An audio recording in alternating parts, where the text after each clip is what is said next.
এক ইচ্ছাধারী নারী। সে দিনের বেলা একটা সাপ হয়ে বনে থাকত, আর সন্ধ্যা হলেই এক সুন্দর রমণীতে পরিণত হতো। সেই বনের পাশেই ছিল একটা ছোট্ট গ্রাম। সেই গ্রামে অনেক মানুষ বসবাস করত। তার মধ্যে অরুণ নামে একটা ছেলে ছিল, যে প্রতিদিন ওই বন থেকে কাঠ কেটে নিয়ে যেত।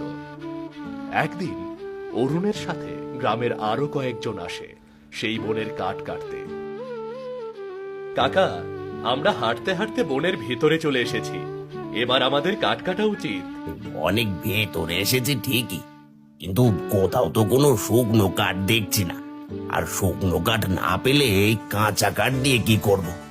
তা আপনি ঠিকই বলেছেন, কিন্তু এর চেয়ে দূরে গেলে সেখান থেকে কাঠ কেটে নিয়ে যেতে তো অনেক কষ্ট হবে। কষ্ট হলে আর কি করার, শুকনো কাঠ না কাটলে তো বাজারে বিক্রি করতে পারবো না। তাহলে এখন শুকনো কাঠ কোথায় পাবো?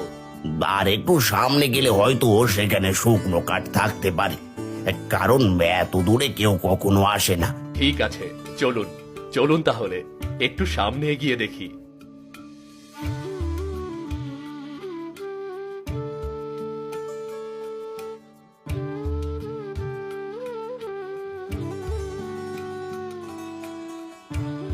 ওই যে দেখো, এখানে অনেকগুলো শুকনো গাছ রয়েছে।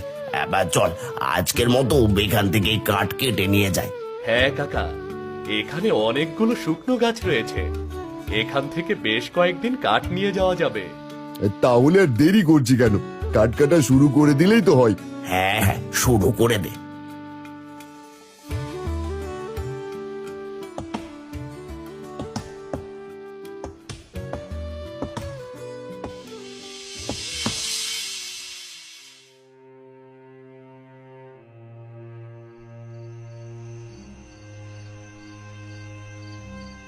কিরে অরুণ, আমাকে সাহায্য করতে গিয়ে তো এখনই তোর কাঠ কাটাও শেষ হয়নি।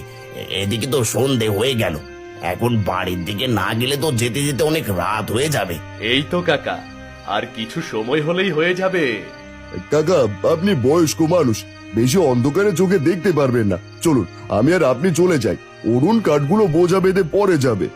তা কি করে হয়? একে রেখে যাওয়া ঠিক হবে না। এই জঙ্গলে কোথায় কি আছে এটা কি বলা যায়? কাকা, আপনি আমাকে নিয়ে চিন্তা করবেন না, আমি ঠিকই চলে যাব। আপনি গনি ভাইকে নিয়ে চলে যান, কেমন? না না, এটা ঠিক না। আমি তো বললাম আমাকে নিয়ে কোনো চিন্তা করতে হবে না, আমার কিছুই হবে না। আপনারা বাড়ি পৌঁছাতে পৌঁছাতে আমি আপনাদের সাথে পৌঁছে যাব।